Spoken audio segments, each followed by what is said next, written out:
Jingle bells, jingle all the way.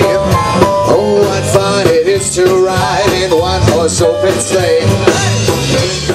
Us all to welcome and thank CP for their continuous support of our community and the food bank program here. So can we all have a round of applause for CP?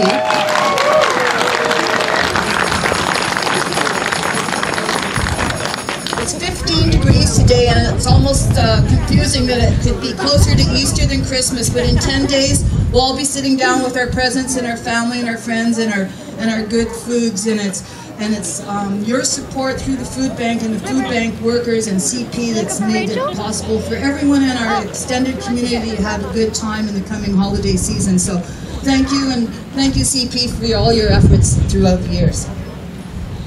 Thank you. I'd like to ask Peggy Shute from the Lytton Community Food Bank to come out.